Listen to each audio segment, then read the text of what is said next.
Amém? Amém. Glórias a Deus. Motivo de grande alegria de estar aqui novamente. Peço aos irmãos que, sem mais delongas, abram suas Bíblias, a Epístola de Paulo aos Romanos, capítulo de número 8, versículo de número 37.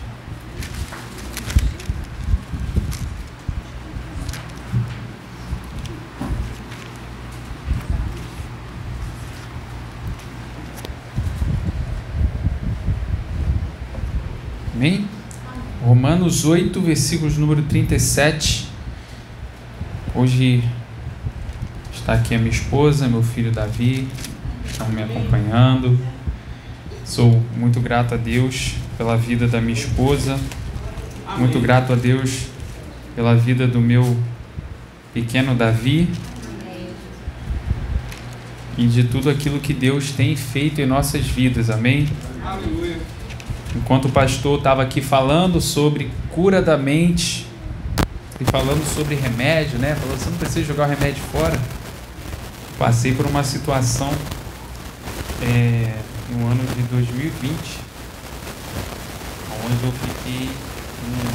tive muitas crises de ansiedade. Nossa, que tristeza.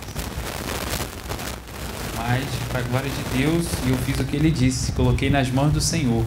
E o Senhor me deu vitória e foi só uma fase, para a glória de Deus. Amém. Aleluia. Romanos capítulo 8, versículo número 35, ou melhor, 37, amém? Diz assim a palavra do Senhor: mas em todas estas coisas somos mais do que vencedores por aquele que nos amou. Amém? Pai, muito obrigado pela Tua santa palavra, Senhor, como já foi orado, e eu peço a Ti, Deus, que nos abençoe, que fale aos nossos corações, Pai, que os nossos corações sejam terra fértil, Senhor, para receber, Pai, a semente da Tua palavra, Senhor. Muito obrigado por essa igreja, muito obrigado, Senhor, por cada irmão que está aqui, Senhor. Nós te agradecemos, em nome de Jesus. Amém. Irmãos, o que me motivou a ler essa palavra, a trazer essa mensagem nessa noite, foi algo que eu ouvi sobre esse texto em si. Algo que eu ouvi uma pessoa falando e ela citou esse texto, esse versículo de Romanos 8, 37, de uma forma um pouco infeliz, equivocada, não dando crédito a quem devia dar crédito sobre o fato de sermos mais do que vencedores. O próprio versículo já diz, por aquele que nos amou, na verdade. E isso me levou a ler um pouco esse texto e a entender por que nós somos mais do que vencedores, porque esse título é atribuído ao povo de Deus, porque esse título é atribuído a nós, cristãos. E nós vamos ver que, se você ler esse capítulo, o capítulo número 8, você vai ver que existem muitas coisas que são relatadas aqui pelas quais nós somos mais do que vencedores. E é exatamente o que está dizendo aqui, mas em todas estas coisas, você está se referindo ao que foi dito anteriormente. Se nós lermos o versículo de número 35, ele vai falar sobre a tribulação, a angústia, a perseguição e assim por diante. Mas se lermos o capítulo 8 inteiro, nós vamos ver que tem muito mais coisas aqui, de que nós somos mais do que vencedores em Cristo Jesus. Amém. E algumas dessas coisas que eu estarei citando aqui, primeiro que nós temos que citar é que esse título é atribuído a nós, embora a conquista desse título não foi nossa. Não é mérito nosso que sejamos mais do que vencedores. Não é mérito nosso que, quando passemos uma tribulação ou uma angústia, nós lembremos desse trecho da palavra de Deus e isso nos induz a acreditar que somos mais do que vencedores. O mérito é daquele que venceu por nós. Amém.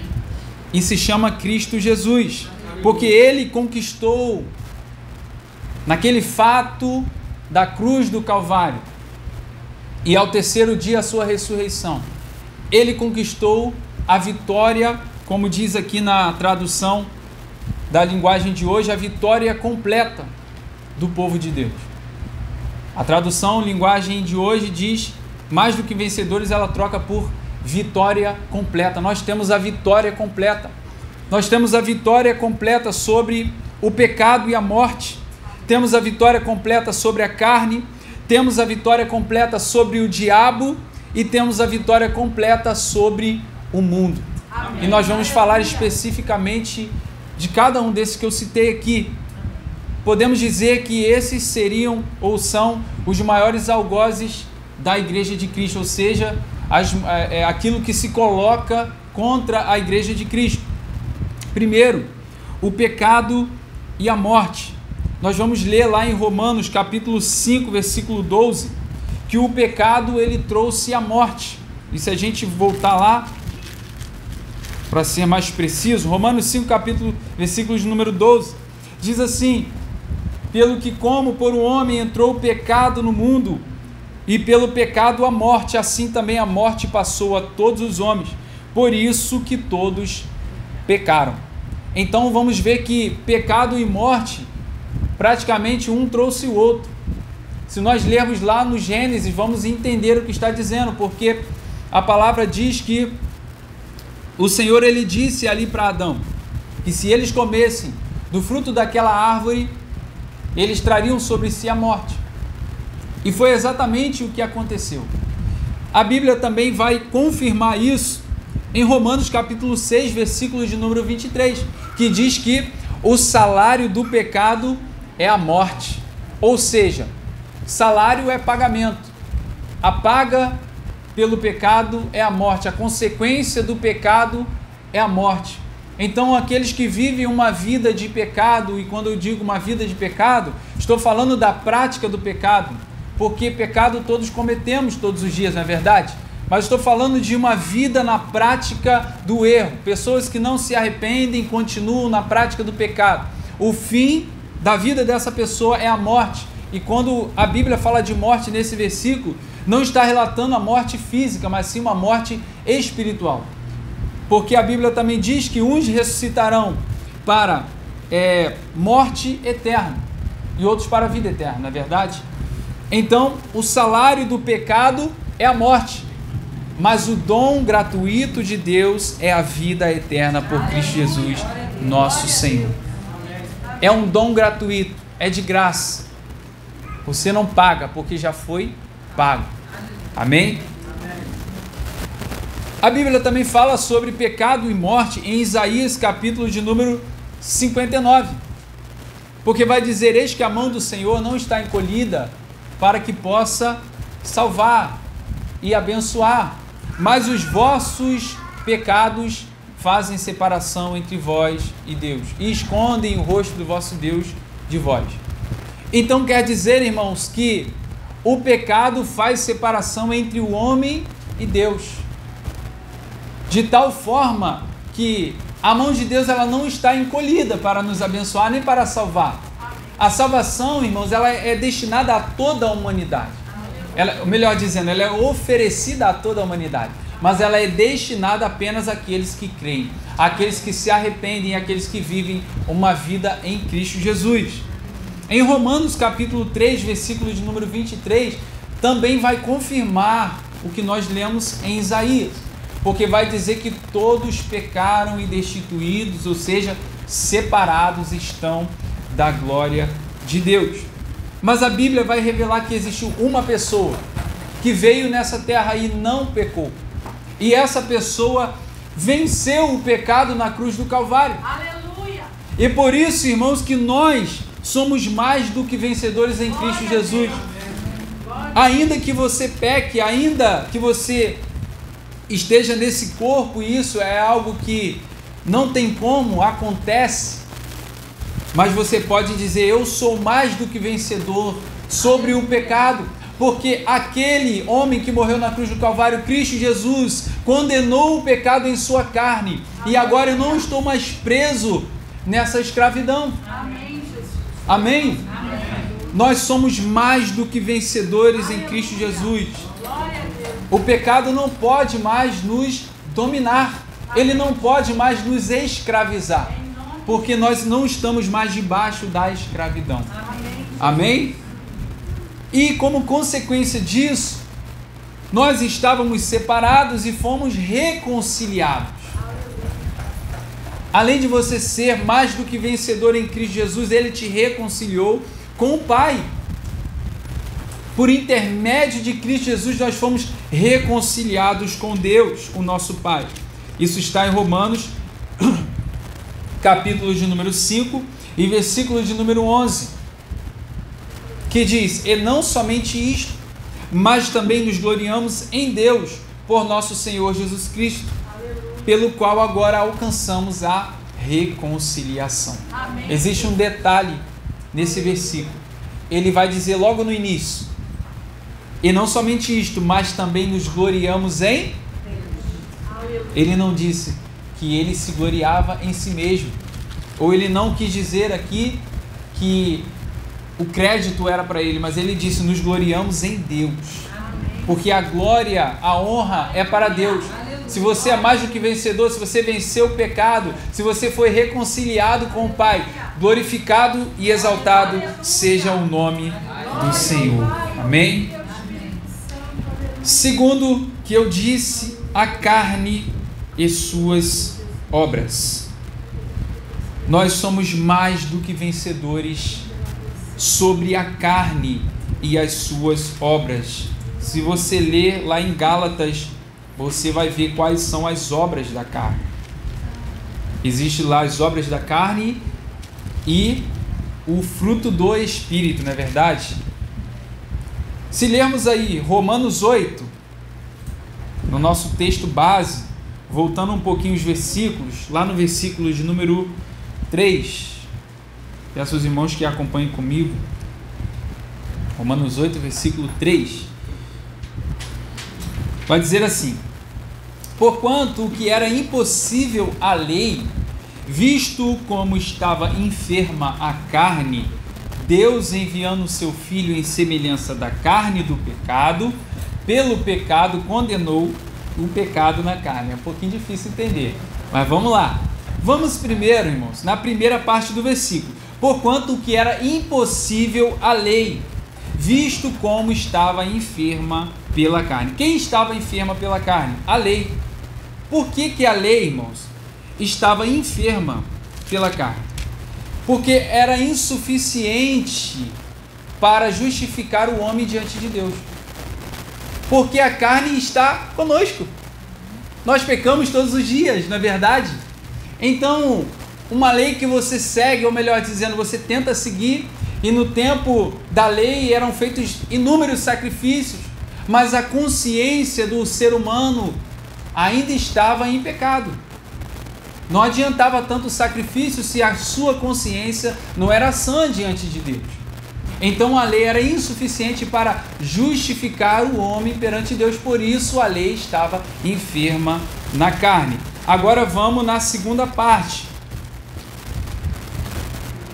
A segunda parte vai dizer assim: enviando o seu Filho em semelhança da carne do pecado. Por quê? Porque Jesus ele veio em carne.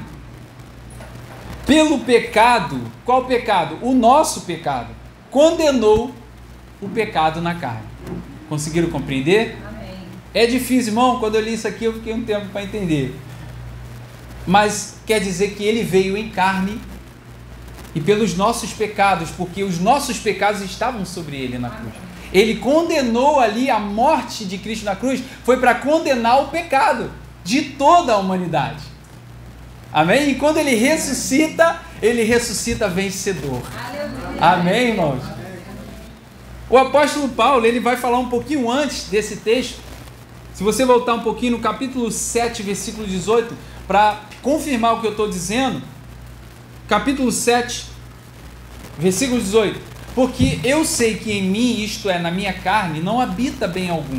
E com efeito o querer está em mim, mas não consigo realizar o bem, porque não faço o bem que quero, mas o mal que não quero, esse faço. Ora, se eu faço o que eu não quero, já o não faço eu, mas o pecado que habita em mim. Acho então esta lei em mim, que quando quero fazer o bem, o mal está comigo. Aí ele vai dizer, olha, porque segundo o homem interior tenho prazer na lei de Deus. Isso quer dizer que ele tem vontade de obedecer, mas ele não consegue por conta da carne. Entende? Por isso que a lei estava enferma. E ele vai dizer que, mas vejo nos meus membros outra lei que batalha contra a lei do meu entendimento e me prende debaixo da lei do pecado que está nos meus membros. Mas graças a Deus, que enviou o seu único filho para que viesse a humanidade e condenasse o pecado na carne, ali na cruz do Calvário, e nos desse vitória, e podemos hoje dizer, somos mais do que vencedores sobre a carne e as suas obras, para a glória de Deus. Aleluia. E aqui, irmãos, no capítulo número 8, versículo número 4, vai dizer assim, para que a justiça da lei se cumprisse em nós, que não andamos segundo a carne, mas segundo o Espírito. Aqui está o segredo, irmão. Porque se nós andarmos segundo a carne, sempre ficaremos debaixo da escravidão do pecado. Mas se andarmos segundo o Espírito, a Bíblia diz, Efésios, se não me engano, capítulo 6, agora me fugiu, irmão, mas vai dizer assim, que aqueles que andam em Espírito jamais cumprirão as concupiscências da carne. Então o segredo para ser vitorioso em Cristo Jesus sobre a carne é andar em Espírito. Amém. Esse Espírito que foi derramado sobre nós. Amém. Esse Espírito que vai te guiar pela verdade. Esse Espírito que vai te ensinar todas as coisas. Esse Espírito que quando você está prestes a cometer um pecado, quem nunca passou por isso? Ele te alerta e fala, meu filho, para onde você está indo? Eu não te chamei para isso. É esse Espírito que está conosco, irmão. E se nós andarmos em Espírito, jamais cederemos às concupiscências, às paixões, às vontades da nossa carne. Amém? Amém. Terceiro ponto, somos mais do que vencedores sobre o diabo. Amém. O diabo não tem mais poder sobre nós.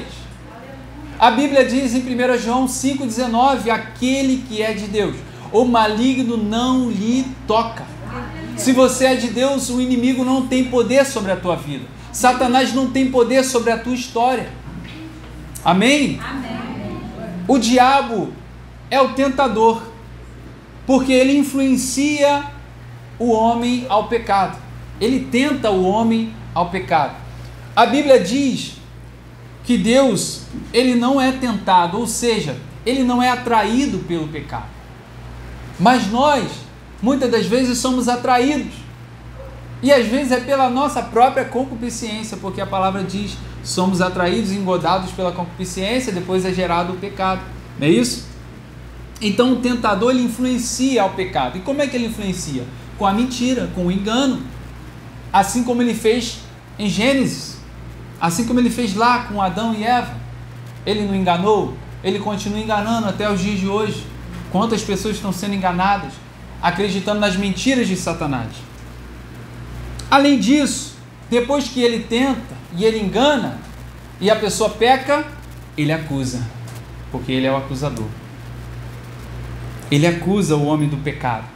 Mas, no texto que nós lemos, em Romanos 8, versículo 33, vai dizer, quem intentará acusação contra os escolhidos de Deus? É Deus quem os justifica. O diabo não pode te acusar. Porque Deus já te justificou. Aleluia. Eu não sei o que você fez, o que na tua mente talvez você está pensando aí, talvez você está aí se martirizando por algo que você fez, por algum pecado, algum erro. Lembre-se, porque aqueles que se arrependem diante de Deus, Deus concede o perdão. Amém. Ele diz, filhinhos, não pequeis, mas se pecares, tendes um advogado. Não ouça as acusações de Satanás, irmão. Não ouça as acusações do inimigo. Entenda, Cristo pagou um alto preço pelo teu pecado. Já foi pago na cruz do Calvário. Agora não cabe a nós vivermos pecando. Precisamos cada dia mais nos converter. Precisamos cada dia mais nascer de novo em Cristo Jesus. Amém? O diabo, ele é o nosso adversário. 1 Pedro capítulo 5, versículo 8, vai dizer: mas o vosso adversário anda em derredor, bramando como um leão, buscando a quem possa tragar. Satanás, ele está ao derredor, bramando como um leão, ou seja, está imitando um leão. Ele não é um leão, ele brama como um leão. Quando ele brama como um leão para um servo de Deus, o leão da tribo de Judá ruge para cima dele. E a única saída dele é fugir. Amém? O teu adversário não é o teu irmão. O teu adversário não é o teu parente que fez algo mal. Não é o teu vizinho que coloca o som alto e você fica lá reclamando, igual muitas vezes já aconteceu comigo. É verdade? Eu e Stephanie, só Deus sabe. Só Deus na causa, né, amor? Meu Deus do céu. Madrugadas e madrugadas sem dormir. Madrugadas e madrugadas. Senhor, até quando que isso vai acontecer, Senhor?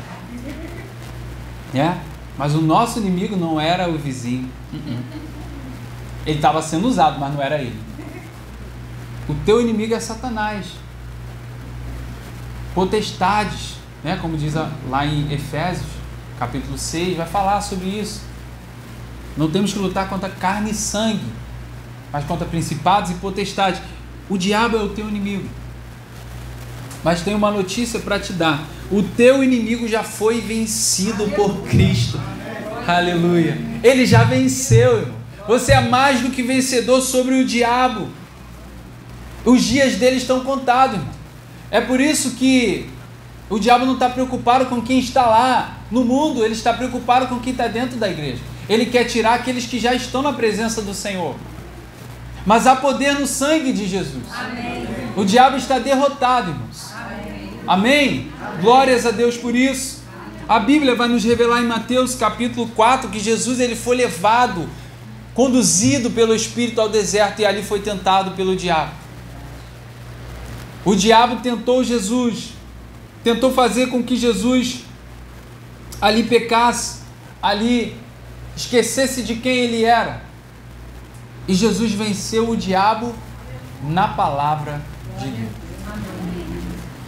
A palavra de Deus é a nossa espada, é a nossa arma contra Satanás. A Bíblia também nos revela em 1 João 2,14, vai falar assim: mancebos, já venceste o maligno, a palavra de Deus está em vós. Irmãos, arme-se com a palavra de Deus, revista-se com a palavra de Deus. Assim como lá em Efésios 6 fala das armaduras, que nós temos que nos revestir contra as astutas ciladas do diabo. A única armadura de ataque que está descrita ali é a espada do Espírito, que é a palavra de Deus. Amém. É com ela que você vai vencer Satanás. Amém. Amém? Somos mais do que vencedores sobre ele. Ele não tem mais poder sobre as nossas vidas. Amém? Amém. Quarto e último, somos mais do que vencedores sobre as coisas desse mundo. Quais coisas? Versículo 35. Quem o separará do amor de Cristo? A tribulação, ou a angústia, ou a perseguição, ou a fome, ou a nudez, ou o perigo, ou a espada?